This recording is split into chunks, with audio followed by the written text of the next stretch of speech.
बिस्मिल्लाहिर्रहमानिर्रहीम। देखिए बेटा, कल हमने रिलेशन पढ़ा था between circular motion and simple harmonic motion. उसके अंदर हमने ये देखा था कि किस तरह से किसी भी बॉडी जो ऐसी बॉडी जो सर्कुलर मोशन के अंदर है, यूनिफॉर्म सर्कुलर मोशन के अंदर है, तो उसका प्रोजेक्शन जो होता है वो किस तरह से सिंपल हार्मोनिक मोशन में होता है, उसके बारे में हमने देखा था। आज हम देखेंगे बेटा कि क्या मैथमेटिकली भी हम इस बात को प्रूव कर सकते हैं कि सिंपल जो यूनिफॉर्म सर्कुलर मोशन है उसका प्रोजेक्शन सिंपल हार्मोनिक मोशन में होता है।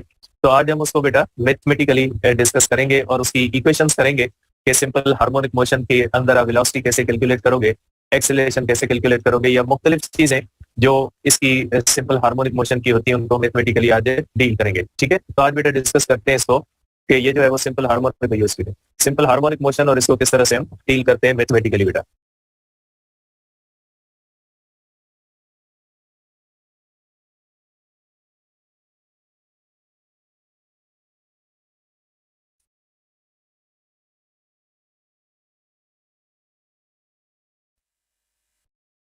सिंपल हार्मोनिक मोशन और प्रोजेक्शन जो है वो यूनिफॉर्म सर्कुलर मोशन का इनके हिसाब से आज प्रूव करते हैं कि वाकई जो होता है इसका प्रोजेक्शन जो होता है वो इस तरह से होता है या नहीं होता बेटा।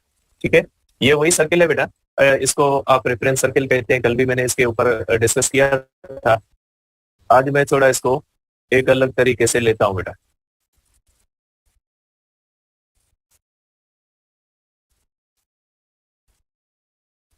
ठीक है बेटा, ये आप देख सकते हैं कि ये हमारे पास रेफरेंस सर्किल है बेटा। अब इसके अंदर अगर आप देखें बेटा कि ये प्रोजेक्शन जो है ये पोजीशन पी पे है बेटा, और पोजीशन इसके दरमियान और इसके दरमियान ये जो बनता है बेटा ये बन जाता है रेडियस आर। और रेडियस आर जो होता है ये किसके बराबर होता है बेटा, एम्पलीट्यूड के बराबर होता है। ये कल हमने डिस्कस किया था। कल हमने प्रोजेक्शन यहाँ पे बनाया था और उसके अंदर हमने देखा था कि रेडियस और एम्पलीट्यूड जो होते हैं वो एक दूसरे के इक्वल होते हैं। ठीक है, ये कल मैंने पॉइंट लिखी भी थी कि जितना रेडियस होता है सर्कुलर मोशन का उतना ही एम्पलीट्यूड ऑफ वाइब्रेशन होता है। अब सपोज करें ये पार्टिकल इस तरह से मूव करके चला जाता है यहाँ पे बेटा, ये पोजीशन क्यू पे चला जाता है। ये हमने कल पोजीशन क्यू बनाई थी बेटा। ठीक है, ये पोजीशन क्यू पे चला जाता है। अब इसका प्रोजेक्शन आज मैं यहाँ पे बनाता हूँ बेटा। इसका प्रोजेक्शन यहाँ पे बनेगा बेटा। आज मैं प्रोजेक्शन जो बना रहा हूँ ये प्रोजेक्शन बना रहा हूँ बेटा एक्स एक्सिस पे। इसका प्रोजेक्शन यहाँ पे मैं बना रहा हूँ। कल मैंने ग्राउंड पे बनाया था प्रोजेक्शन, आज मैं इसका प्रोजेक्शन यहाँ पे बना रहा हूँ। ठीक है बेटा, इसका प्रोजेक्शन यहाँ पे बनेगा एक्स एक्सिस पे। अगर आप इसका प्रोजेक्शन वाई एक्सिस पे बनाओगे बेटा तो ये प्रोजेक्शन बनेगा इस तरह से वाई एक्सिस पे बेटा। एक्स एक्सिस पे भी प्रोजेक्शन आप बना सकते हैं और वाई एक्सिस पे भी प्रोजेक्शन बना सकते हैं। कल मैंने प्रोजेक्शन जो बेटा नीचे ग्राउंड पे और साइड पे बनाया था, आज मैं यहाँ पे बना रहा हूँ बेटा। ठीक है, अब ये बॉडी बेटा इस तरह से जब मूव कर रही है, ठीक है, ये मैंने कल भी आपको कहा था कि जो प्रोजेक्शन के अंदर एक्सीलेशन होती है एक्चुअली वो एक्सीलेशन जो होती है वो सेंट्रीपिटल एक्सीलेशन होती है, क्योंकि यूनिफॉर्म सर्कुलर मोशन का प्रोजेक्शन सिंपल हार्मोनिक मोशन के अंदर होता है। तो यूनिफॉर्म सर्कुलर मोशन के अंदर सिर्फ एक ही एक्सीलेशन होती है, सेंट्रीपिटल एक्सीलेशन। तो इसका मतलब ये है कि जो प्रोजेक्शन के अंदर एक्सीलेशन आती है वो कौन सी एक्सीलेशन का अक्स होती है, प्रोजेक्शन होती है, वो होती है सेंट्रीपिटल एक्सीलेशन का जो है वो रिफ्लेक्शन होती है कि यूनिफॉर्म सर्कुलर मोशन की जो सेंट्रीपिटल एक्सीलेशन होती है वही जाहिर होती है सिंपल हार्मोनिक मोशन में। अब यहाँ पे आपको पता है बेटा कि ये जो सेंट्रीपिटल एक्सीलेशन है बेटा, अब ये जो सेंट्रीपिटल एक्सीलेशन है बेटा, सेंट्रीपिटल एक्सीलेशन का डायरेक्शन इस तरह से होता है बेटा। ये हमारे पास सेंट्रीपिटल एक्सीलेशन इस तरह से होता है बेटा। सेंट्रीपिटल एक्सीलेशन का डायरेक्शन किस तरफ है बेटा, towards centre of circulation path होता है। और सिंपल हार्मोनिक मोशन की एक्सीलेशन का भी डायरेक्शन किस तरफ होता है बेटा, सिंपल हार्मोनिक मोशन की भी जो एक्सीलेशन होती है उसका डायरेक्शन भी होता है वो ऑलवेज टुवर्ड्स मीन पोजीशन होता है बेटा। अब इस सेंट्रीपिटल एक्सीलेशन के दो कंपोनेंट होंगे बेटा। एक सेंट्रीपिटल कंपोनेंट सेंट्रीपिटल एक्सीलेशन का कंपोनेंट ये होगा और एक सेंट्रीपिटल एक्सीलेशन का कंपोनेंट ये होगा बेटा। आप देख सकते हैं बेटा, क्योंकि सेंट्रीपिटल एक्सीलेशन के दो हिस्से बन जाएंगे। एक हिस्सा बेटा सेंट्रीपिटल एक्सीलेशन का इस तरह बनेगा, एक इस तरह से। अब आपके माइंड में होगा कि कंपोनेंट तो हम इस तरह भी बना सकते थे। बेटा कंपोनेंट हमेशा वेक्टर के टेल से बनते हैं, हेड से नहीं बनते। यहाँ पे आप देख सकते हैं कि सेंट्रीपिटल एक्सीलेशन का हेड जो होता है वो सेंटर पे आएगा। तो बेटा हेड से कंपोनेंट्स नहीं बनते, कंपोनेंट्स जो होते हैं वो हमेशा बनते हैं with respect to the tail point बेटा। और सेंट्रीपिटल एक्सीलेशन ऊपर से इस तरफ होती है तो इसका सेंट्रीपिटल एक्सीलेशन का टेल यहाँ पे होगा, इसलिए कंपोनेंट्स यहाँ से बनेंगे। अब अगर हम देखते हैं बेटा कि ये जो होती है बेटा ये थीटा होती है और इस थीटा के हिसाब से ये थीटा बराबर होगी बेटा, ये मैथमेटिकल थ्योरम है, इसके मुताबिक ये थीटा और ये थीटा बराबर होंगे। अब थीटा के हिसाब से अगर देखेंगे तो ये जो होगा ये ए सी साइन थीटा होगा और ये हो जाएगा ए सी कॉस थीटा। ठीक है, तो ये देख सकते हैं बेटा कि इस सेंट्रीपिटल एक्सीलेशन के दो कंपोनेंट बन गए, एक ए सी साइन थीटा बन गया और दूसरा ए सी कॉस थीटा बन गया। ये दो कंपोनेंट क्यों बने? इसलिए कि सर्कुलर यूनिफॉर्म सर्कुलर मोशन के दो प्रोजेक्शंस होते हैं। एक प्रोजेक्शन जो होता है वो अलोंग एक्स एक्सिस वाइब्रेट कर रहा होता है, दूसरा प्रोजेक्शन जो होता है वो अलोंग वाई एक्सिस वाइब्रेट कर रहा होता है। तो जो अलोंग एक्स एक्सिस वाइब्रेट कर रहा होता है उसके अंदर सेंट्रीपिटल एक्सीलेशन का एसी कॉस थीटा हिस्सा लेगा, क्योंकि एसी कॉस थीटा जो होता है बेटा वो हॉरिजॉन्टल है और ये एसी साइन थीटा जो होता है ये वर्टिकल है। तो सेंट्रीपिटल एक्सीलेशन जो होती है उसका एसी साइन थीटा जो होता है बेटा वो रोल प्ले करता है तो जो वर्टिकल वाइब्रेटरी मोशन उसके अंदर, और जो एसी कॉस थीटा होता है वो रोल प्ले करता है हॉरिजॉन्टल वाइब्रेटरी मोशन, क्योंकि इसके प्रोजेक्शन के अंदर दो वाइब्रेटरी मोशंस होती है जो हमने कल देखी थी। ठीक है, एक हमने देखा था कि अलोंग हॉरिजॉन्टल वाइब्रेशन थी और दूसरा कौन सा था? अलोंग वर्टिकल वाइब्रेशन थी, और दोनों वाइब्रेशंस के अंदर एक्सीलेशन थी जिसका डायरेक्शन किस तरफ था? Towards mean position. ठीक है, तो आप देखिए बेटा जो हॉरिजॉन्टल वर्टिकल मोशन थी उसकी मीन पोजीशन यहाँ पे थी, तो एसी कॉस थीटा का डायरेक्शन हॉरिजॉन्टल की मीन पोजीशन की तरफ है, और एसी साइन थीटा का डायरेक्शन किस तरफ है बेटा? वर्टिकल मोशन की, जो यहाँ पे हमने मीन पोजीशन बनाई थी उसकी तरफ है। तो ये सेंट्रीपिटल एक्सीलेशन के दो कंपोनेंट इसलिए हम बनाते हैं क्योंकि सर्कुलर मोशन दो वाइब्रेटरी मोशंस की कॉम्बिनेशन से बनती है। इसलिए हम क्या करते हैं कि सेंट्रीपिटल एक्सीलेशन के दो हिस्से बनाते हैं, एक एसी साइन थीटा बनाते हैं और दूसरा एसी कॉस थीटा बनाते हैं। एसी साइन थीटा जो होता है वो एक्सीलेशन का सबब बनता है वर्टिकल वाइब्रेशन के अंदर, और एसी कॉस थीटा जो होता है वो एक्सीलेशन का सबब बनता है हॉरिजॉन्टल कंपोनेंट के अंदर। अब ये जब इस तरह से मूव करके यहाँ पे आ जाएगा, जब ये मूव करके यहाँ पे आ जाएगा, जब ये मूव करके यहाँ पे आ जाएगा बेटा, तो आपने देखा था कि यहाँ पे प्रोजेक्शन क्या होता है? मीन पोजीशन पे होता है, और जब ये यहाँ पे आ जाएगा तो एसी कॉस थीटा जीरो हो जाएगा, क्योंकि आपको पता है कोई भी बॉडी जब वाई एक्सिस पे होती है तो उसका एक्स कंपोनेंट क्या होता है? जीरो होता है।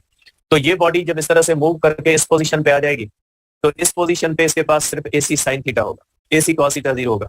अब इसका प्रोजेक्शन कहाँ पे बनेगा? इसका प्रोजेक्शन मीन पोजीशन पे बनेगा, और इसका जब प्रोजेक्शन मीन पोजीशन पे बनेगा तो आपको पता है कि एक्स एक्सिस पे प्रोजेक्शन मीन पोजीशन पे होगा तब, तो उस वक्त उसकी एक्सीलेशन जीरो होती है, क्योंकि जो हॉरिजॉन्टल वाइब्रेशन होती है उसके अंदर जो एक्सीलेशन होती है वो कॉस थीटा की वजह से होती है, और जब बॉडी यहाँ पे होती है इस जगह पे तो एसी कॉस थीटा जीरो होता है। तो ये जो वाइब्रेटरी हॉरिजॉन्टल वाइब्रेटरी मोशन होती है उसके अंदर एक्सीलेशन जीरो होती है, और जब ये बॉडी यहाँ पे होगी तो एसी साइन थीटा जीरो होगा, और जब यहाँ पे होगी तो यहाँ पे प्रोजेक्शन जो होगा वो इसके ऊपर एक्सट्रीम पे होगा और वाई पे मीन पे होगा। तो आप देख सकते हैं कि ये जो इसके अंदर एक्सीलेशन है, इस एक्सीलेशन का जो सबब है वो जो ये सिंपल हार्मोनिक मोशन है, इसके अंदर जो एक्सीलेशन है उस एक्सीलेशन का सबब सेंट्रीपिटल एक्सीलेशन है, और सेंट्रीपिटल एक्सीलेशन के जो दो कंपोनेंट्स बनते हैं उसमें एसी साइन थीटा जो होता है वो रिफ्लेक्ट होता है वर्टिकल सिंपल हार्मोनिक मोशन की एक्सीलेशन के तौर पे, और जो उसका एसी कॉस थीटा होता है वो रिफ्लेक्ट होता है एज हॉरिजॉन्टल वाइब्रेटरी मोशन की एक्सीलेशन के अंदर। ठीक है, तो आप इसको इस तरह से कह सकते हैं।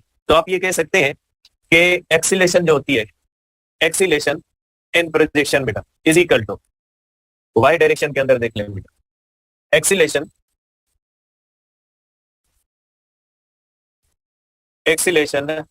इन projection along Y axis, along Y axis पे जो एक्सीलेशन ऑफ प्रोजेक्शन होती है ये हो जाती है माइनस, माइनस अभी नहीं लगाते बेटा, एक्सीलेशन ऑफ द प्रोजेक्शन ये हो जाती है एसी साइन थीटा बेटा।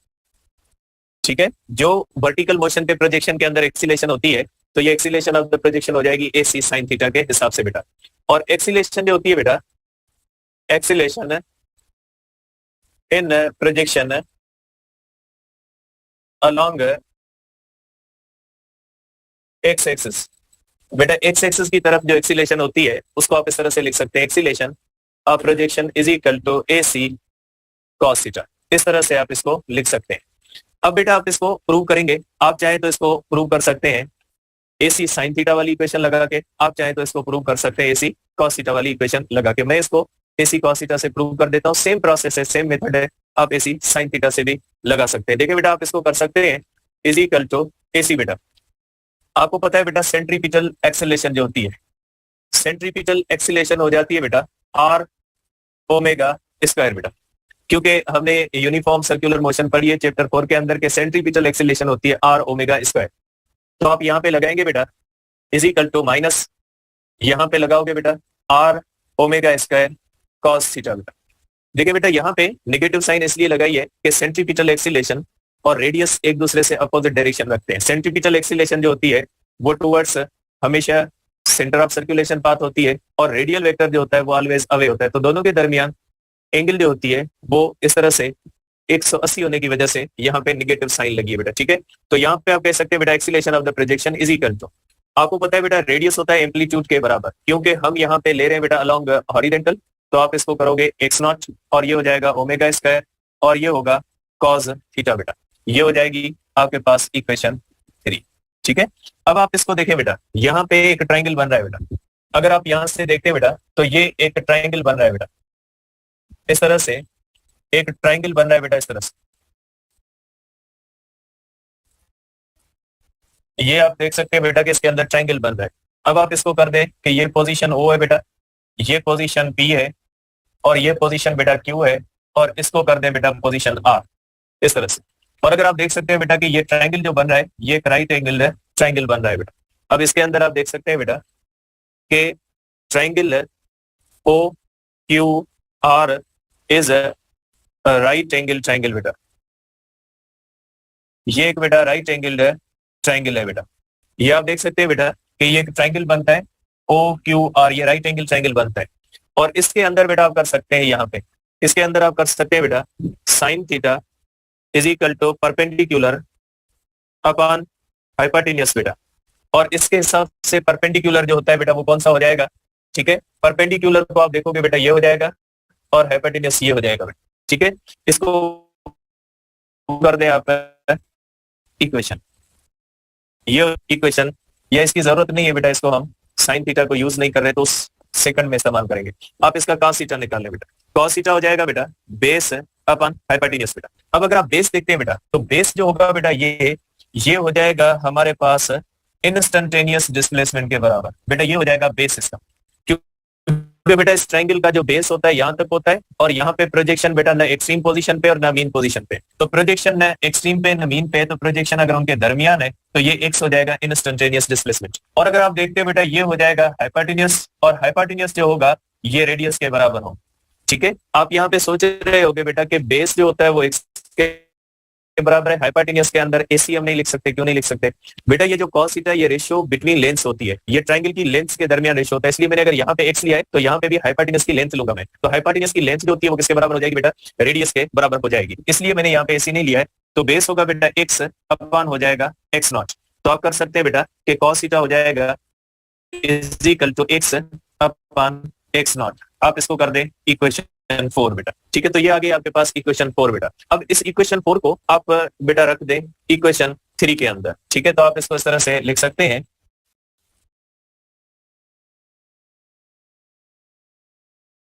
अब आप इसको बेटा इस तरह से लिख सकते हैं,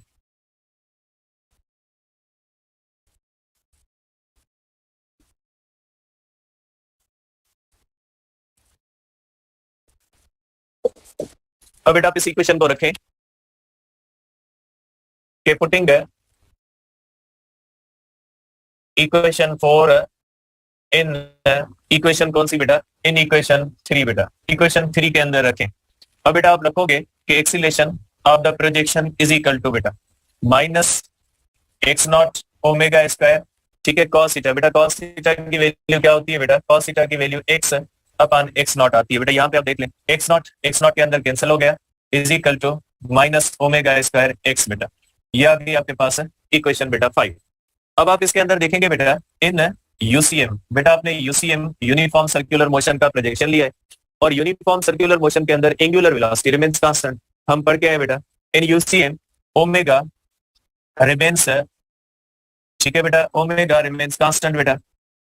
देयरफॉर आप लिख सकते हैं बेटा acceleration of the projection is equal to minus constant into X. तो आप कर सकते हैं acceleration of the projection is directly proportional to the negative of displacement. इस तरह से आप इसको कर सकते हैं, तो ये हो जाएगा प्रूव के acceleration of the projection is directly proportional to the negative of displacement. अब इसको वाई एक्सिस पे भी कर सकते हैं। जब आप वाई एक्सिस पे प्रूव करेंगे तो यहाँ पे थीटा बना लें और इस तरह से आप इसको प्रूव कर सकते हैं। जब आप वाई एक्सिस पे बनाएंगे तो यहाँ पे थीटा बना के सेम प्रोसेस करेंगे तो आप इस बात को प्रूव कर सकते हैं कि इसकी जो एक्सीलरेशन होती है वो डायरेक्टली प्रोपोर्शनल होती है नेगेटिव ऑफ डिस्प्लेसमेंट के। अब इससे आगे दूसरी इक्वेशन हम करते हैं बेटा। अब हम करते हैं बेटा कि सिंपल हार्मोनिक मोशन की इक्वेशंस कौन सी होती है। अब हम जिस तरह से बेटा आपने चैप्टर 3 के अंदर इक्वेशंस पढ़ी, जिसके अंदर आपने ये पढ़ा कि अगर कोई भी बॉडी इस तरह से एक्सीलरेटेड होती है, यूनिफॉर्म एक्सीलरेशन होती है, तो आप उसको इन इक्वेशंस के ऊपर डील कर सकते हैं। तो बेटा आप अब हम इसको करेंगे कि अगर सिंपल हार्मोनिक मोशन के अंदर आपको कभी भी कोई चीज कैलकुलेट करनी हो तो आप किस तरह से कैलकुलेट करेंगे। ठीक है, तो अब इसको मैं बेटा मैथमेटिकल इसकी इक्वेशन से ड्राइव करता हूँ। आपको कौन कौन सी इक्वेशंस याद करनी है उनको मैं बेटा रेड जो है वो उसको बॉक्स बना दूंगा, वो इक्वेशंस याद करनी है। डेरिवेशन आपके लिए एंट्री टेस्ट वालों के लिए जरूरी नहीं होती, हाफ एंट्री वालों के लिए जरूरी होती है, तो मैं ड्राइव कर देता हूँ। बाकी आपको याद करनी है तो फिर आप उसको देख लीजिएगा बेटा। अब मैं इसका बेटा पहली इक्वेशन करता हूँ इसकी कि अगर आप डिस्प्लेसमेंट कैलकुलेट करना चाहें तो डिस्प्लेसमेंट आप कैसे कैलकुलेट करोगे। अब डिस्प्लेसमेंट के अंदर भी एक डिस्प्लेसमेंट होता है अगर अलोंग हॉरिजॉन्टल वाइब्रेशन हो। बेटा अगर कोई भी, ठीक है, अगर कोई भी बॉडी इस तरह से हॉरिजॉन्टल में मूव कर रही है तो डिस्प्लेसमेंट आप कैसे कैलकुलेट करोगे। बेटा अभी आपने देखा है कि कॉस थीटा होता है बेटा एक्स अपान एक्स नॉट। तो बेटा डिस्प्लेसमेंट जो होता है, डिस्प्लेसमेंट का मकसद होता है एक्स, इंस्टेंटेनियस डिस्प्लेसमेंट।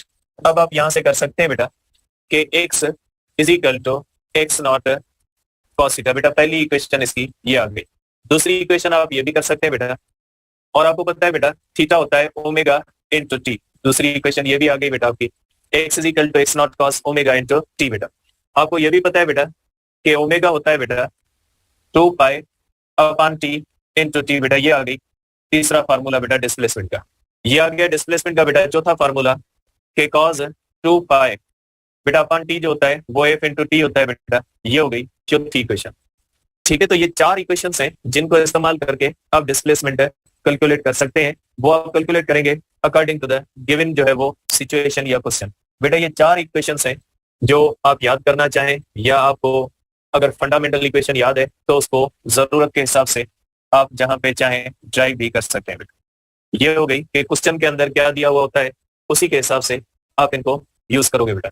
और दूसरा होता है बेटा कि अलोंग वर्टिकल। बेटा अगर वर्टिकल की तरफ कोई वाइब्रेशन हो और उसका इंस्टेंटेनियस डिस्प्लेसमेंट आप कैलकुलेट करें तो आप कैसे करोगे बेटा। तो y की तरफ ये होता है बेटा कि sine theta is equal to y upon y naught. फर्क ये होगा कि हॉरिजॉन्टल पे इंस्टेंटेनियस डिस्प्लेसमेंट को x से जाहिर करेंगे, एम्पलीट्यूड को x नॉट से, और वर्टिकल पे इस तरह से करेंगे बेटा। यहां से आप कर सकते हैं बेटा बहुत सारी equations, y is equal to y naught sine theta. दूसरा आप कर सकते हैं बेटा y naught sine omega into T, या आप ये भी कह सकते हैं बेटा कि sine 2 pi upon T into T, या इस तरह भी कर सकते हैं कि y naught sine 2 pi F into T. ये अगर आपको कोई भी वाइब्रेटरी मोशन अलोंग वर्टिकल है तो उसके लिए आप इसको लगा सकते हैं। तो आप इसको यूज कर सकते हैं बेटा अलोंग वर्टिकल के लिए। ठीक है, अब हम करते हैं बेटा दूसरी इक्वेशन, एक्सीलेशन की इक्वेशन करते हैं बेटा।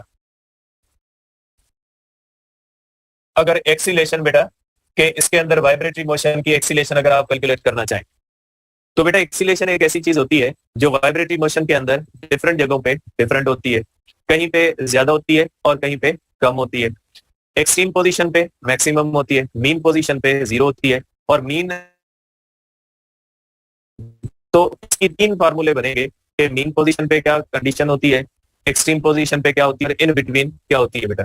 तो मैं पहले करता हूं कि किसी भी पोजीशन पे एट एनी इंस्टेंट बेटा, ठीक है, किसी भी इंस्टेंट पे अगर आप एक्सीलेशन देखें बेटा तो एक्सीलेशन का आपने फार्मूला देखा है बेटा minus omega square into X. बेटा यहां से ये आता है कि एक्सीलेशन डायरेक्टली प्रोपोर्शनल होती है डिस्प्लेसमेंट के। अगर किसी भी बॉडी का डिस्प्लेसमेंट ज्यादा होगा तो एक्सीलेशन ज्यादा होगी, और आपको पता है कि मीन पोजीशन पे डिस्प्लेसमेंट 0 होता है तो एक्सीलेशन भी क्या होगी, 0 होगी, और एक्सट्रीम पोजीशन पे डिस्प्लेसमेंट मैक्सिमम होता है तो एक्सीलेशन भी मैक्सिमम होगी। आप इसको इस तरह भी लिख सकते हैं, माइनस बेटा ओमेगा होता है 2 पाई अपान टी, तो आप इसको लिख सकते हैं 4 pi square upon T square into x. आप इसको इस तरह भी लिख सकते हैं बेटा minus 4 pi square F square into x. तो इस तरह भी आप इसके फार्मूले एक्सीलेशन के लिख सकते हैं। किसी भी जगह पे आप मुख्तलिफ फार्मूले इस्तेमाल कर सकते हैं। ये तरह से अगर टाइम दिया हुआ है आप इससे लोगे, और अगर फ्रीक्वेंसी दी गई है तो आप इसे कैलकुलेट कर सकते हैं बेटा। अब आप करोगे कि एट मीन पोजीशन बेटा, आपको पता है बेटा मीन पोजीशन पे डिस्प्लेसमेंट 0 होता है, तो आप कर सकते हैं बेटा acceleration is equal to minus omega square into 0, तो 0 बेटा, तो एक्सेलरेशन 0 होती है मीन पोजीशन पे। अगर आप एक्सट्रीम पोजीशन पे देखना चाहें बेटा, तो एक्सट्रीम पोजीशन पे आप इस तरह से देख सकते हैं, एक्सट्रीम पोजीशन पे डिस्प्लेसमेंट होता है एम्पलीट्यूड के बराबर, तो आप इसको कर सकते हैं is equal to minus omega square into X naught, या आप ये भी कर सकते हैं minus 4 pi square T square into X naught, या आप ये भी कर सकते हैं minus 4 pi square F square X naught, इस तरह भी लिख सकते हैं। तो ये हो गई हमारे पास बेटा एक्सीलेशन की इक्वेशन बेटा, कि अगर आप एक्सीलेशन सिंपल हार्मोनिक मोशन में कैलकुलेट करना चाहें तो आप इसे कर सकते हैं बेटा। अब आ जाते हैं आगे बेटा कि टाइम पीरियड बेटा, ठीक है। अब टाइम पीरियड का फार्मूला कर सकते हैं बेटा, टाइम पीरियड, लेकिन ये टाइम पीरियड का फार्मूला सिर्फ हॉरिजॉन्टल मास स्प्रिंग सिस्टम के लिए वैलिड होगा, बाकी किसी भी चीज के लिए नहीं होगा।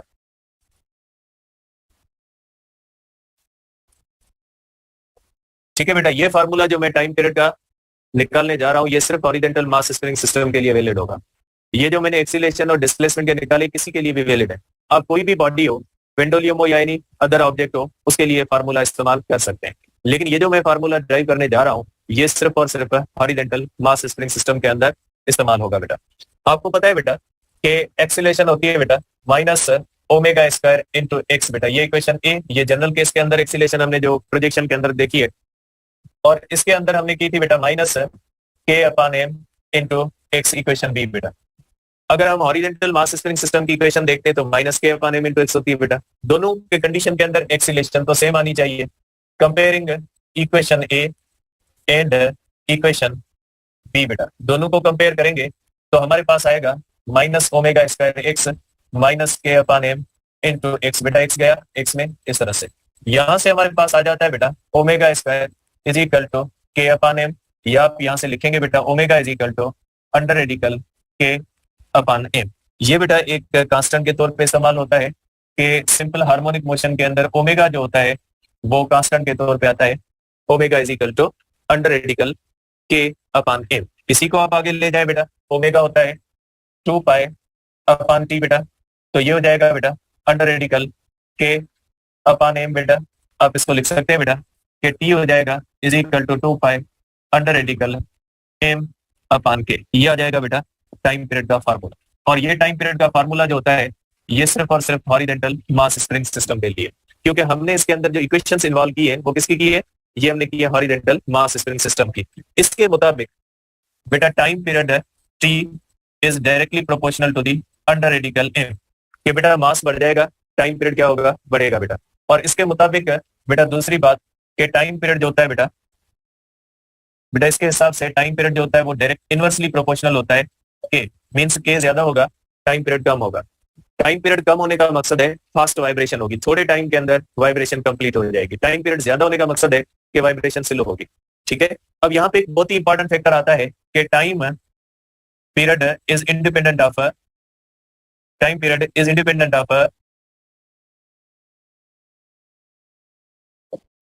Of amplitude of vibration. इसका मकसद है एम्पलीट्यूड आप बड़ा रखें या छोटा रखें, अगर मास और के सेम है, अगर के और मास पे आप चेंज नहीं लाते, फिर एम्पलीट्यूड आप कम रखें या ज्यादा रखें टाइम पीरियड सेम आएगा बेटा। ये मैंने कल भी आपको दिखाया था, जो मैंने आपको एक एनिमेशन दिखाई थी उसमें आपने देखा था। अब ऐसा क्यों होता है बेटा, ऐसा इसलिए होता है कि ये मोशन जो होती है इसके अंदर एक्सीलरेशन डायरेक्टली प्रोपोर्शनल डिस्प्लेसमेंट की होती है। अगर किसी भी बॉडी का एम्पलीट्यूड आप बढ़ाओगे तो डिस्प्लेसमेंट ज्यादा होगा, डिस्प्लेसमेंट ज्यादा होगा तो एक्सीलरेशन ज्यादा होगी, एक्सीलरेशन ज्यादा होगी वो बॉडी फास्ट मूव करेगी, जो बॉडी फास्ट मूव करेगी उसका एम्पलीट्यूड भी ज्यादा होगा, जो बॉडी स्लो मूव करेगी उसका एम्पलीट्यूड भी कम होगा। इसलिए जिसका एम्पलीट्यूड कम होता है, अगर एम्पलीट्यूड कम रखोगे तो स्लो वाइब्रेट करेगी, एम्पलीट्यूड ज्यादा रखोगे तो फास्ट वाइब्रेट करेगी। नतीजा क्या निकलेगा कि दोनों का टाइम पीरियड सेम हो जाएगा। जो फास्ट होगी उसको ज्यादा एम्पलीट्यूड तय करना होगा, जो स्लो होगी उसको कम एम्पलीट्यूड तय करना होगा। दोनों कंडीशन के अंदर टाइम पीरियड सेम हो जाएगा। तो टाइम पीरियड इसलिए इंडिपेंडेंट होता है एम्पलीट्यूड के, क्योंकि यहाँ पे एक्सेलरेशन डायरेक्टली प्रोपोर्शनल होती है डिस्प्लेसमेंट के। ज्यादा डिस्प्लेसमेंट ज्यादा एम्पलीट्यूड ज्यादा एक्सेलरेशन, और कम डिस्प्लेसमेंट कम एम्पलीट्यूड कम एक्सेलरेशन। नतीजा ये निकलता है कि दोनों कंडीशन के अंदर टाइम पीरियड सेम हो जाता है। लेकिन याद रखिएगा कि ये हम कंपैरिजन कर रहे हैं जब मास और के सेम होते हैं। अगर मास और के में फर्क होगा तो फिर जाहिर सी बात है टाइम पीरियड चेंज हो जाएगा। ठीक है, तो टाइम पीरियड होता है वो इंडिपेंडेंट होता है एम्पलीट्यूड से। ठीक है, इस चीज को मैं लास्ट में आपको फिर दिखा भी देता हूँ कि मास और के का क्या फर्क होता है इसके अंदर। लेकिन याद रखिएगा कि ये फार्मूला जो होता है वो ओनली इस्तेमाल होता है जो है वो हॉरिजॉन्टल मास स्प्रिंग सिस्टम के लिए बेटा। ठीक है, अब आ जाते हैं आगे बेटा कि वेलोसिटी। बेटा अब आगे करते हैं हम वेलोसिटी v का फार्मूला बेटा।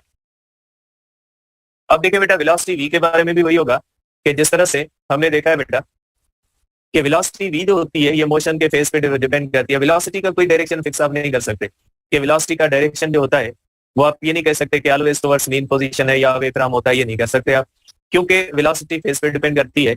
अगर बॉडी एक्सट्रीम टू मीन जा रही है तो उसका डायरेक्शन उस तरफ है, अगर मीन टू एक्सट्रीम जा रही है तो उसका डायरेक्शन उस तरफ है। बॉडी जिस डायरेक्शन में जा रही है वेलोसिटी का डायरेक्शन वही होगा। ठीक है, तो ध्यान में रखिएगा कि वेलोसिटी का डायरेक्शन इस तरह से फिक्स नहीं कर सकते। वेलोसिटी जिस डायरेक्शन में बॉडी जा रही होती है उसी डायरेक्शन में वेलोसिटी होगी। पंजाब बोर्ड के अंदर एक ओ डी और इस तरह से होगा, इस तरह होगा, बहुत ही कंफ्यूजिंग चीजें लिखी हुई है कि बॉडी यहां से लेकर यहां तक जाएगी, ये डायरेक्शन होगा। सिंपल मैं आपको तरीका बता देता हूं कि वेलोसिटी का डायरेक्शन कैसे जांचोगे। जिस डायरेक्शन में बॉडी जा रही है वही डायरेक्शन वेलोसिटी का ले ले, मीन टू एक्सट्रीम जा रही है वही ले लें। ठीक है, मीन से एक्सट्रीम की तरफ वेलोसिटी का डायरेक्शन, एक्सट्रीम टू मीन तो आप उसी तरफ ले लें। ठीक है, ये छोटी सी पॉइंट ध्यान में रखें। बाकी पंजाब के बुक के अंदर D2 ये होगा, 270 पे ये होगा, इतनी सारी चीजें आपके लिए कंफ्यूजिंग होगी। ठीक है, तो वेलोसिटी जो होती है जैसे मैंने आपको बताया बेटा कि जिस तरह से प्रोजेक्शन के अंदर जो एक्सीलरेशन होती है वो साया होती है। किसका साया होती है? वो सेंट्रीपिटल एक्सीलरेशन का। इसी तरह से बेटा जो प्रोजेक्शन की वेलोसिटी होती है वो साया होती है। किसका साया होती है बेटा? वो टेंजेंशियल वेलोसिटी का साया, क्योंकि यूनिफॉर्म सर्कुलर मोशन के अंदर लीनियर वेलोसिटी तो टेंजेंशियल होती है और सिंपल हार्मोनिक मोशन के अंदर होती लीनियर वेलोसिटी है, तो लीनियर वेलोसिटी की वजह से होगी। इसलिए जो प्रोजेक्शन के अंदर वेलोसिटी होती है वो असल में रिफ्लेक्शन होती है, वो अक्स होती है। किसका अक्स होती है? वो होती है टेंजेंशियल वेलोसिटी का। तो जिस तरह से प्रोजेक्शन की एक्सीलरेशन सेंट्रीपिटल एक्सीलरेशन की वजह से होती है, इस तरह से प्रोजेक्शन की जो वेलोसिटी होती है वो टेंजेंशियल वेलोसिटी की वजह से होती है। अब देख लेते हैं इसको कि इसके फार्मूले क्या होंगे बेटा। सपोज करें बेटा बॉडी जब इस तरह से वाइब्रेट करती है, बेटा ये हम डिटेल में दो दिनों से ये बेटा हम डिस्कस कर रहे हैं।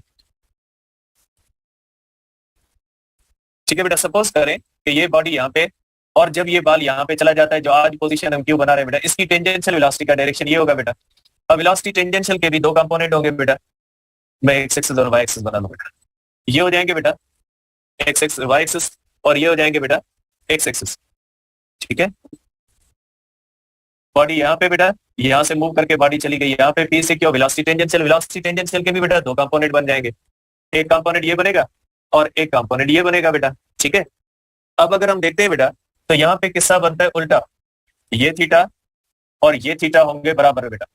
ठीक है, इस थीटा के हिसाब से बेटा ये हो जाएगा v sin थीटा और ये हो जाएगा v cos थीटा बेटा। ठीक है, अब ये कंपोनेंट्स बन जाएंगे क्योंकि कंपोनेंट्स थीटा के हिसाब से बनते हैं। थीटा के सामने वाला जो होगा साइन थीटा होगा, ये साइड वाला cos थीटा बनेगा। अब हम प्रोजेक्शन किस तरफ ले रहे हैं? Along x axis. हमने जो भी इक्वेशंस कैलकुलेट की है वो कौन से प्रोजेक्शन की है? एक्स एक्सिस वाले की।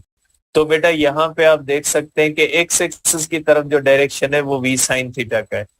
तो आप यहाँ पे कर सकते हैं बेटा कि एक्सीलरेशन, इसके अंदर भी बहुत सारे फार्मूले होंगे कि वेलोसिटी एट एनी इंस्टेंट बेटा, किसी भी इंस्टेंट पे बेटा, किसी भी इंस्टेंट पे वेलोसिटी के लिए आप ये कहोगे कि velocity of the projection is equal to v sin theta. इसके अंदर बेटा नेगेटिव नहीं डालोगे क्योंकि इसका डायरेक्शन मोशन के हिसाब से होता है, ऑलवेज एक तरफ नहीं होता। सेम भी हो सकता है रेडियस से और अवे भी हो सकता है रेडियस से, तो इसके अंदर नेगेटिव पॉजिटिव नहीं डालोगे बेटा। ठीक है, अब ये आप इसको इस तरह भी कर सकते हैं बेटा। आपको पता है बेटा कि ये हो जाता है इस तरह से वेलोसिटी टेंजेंशियल का कंपोनेंट है v sin थीटा, और आपको ये भी पता है कि वेलोसिटी टेंजेंशियल होती है बेटा r omega into sine theta, और r जो होता है बेटा वो x नॉट के बराबर होता है इंटू बेटा साइन थीटा होता है। तो velocity of the projection is equal to बेटा ये हो जाएगा x नॉट ओमेगा बेटा साइन थीटा, ये आ जाएगी इक्वेशन आपके पास सी बेटा।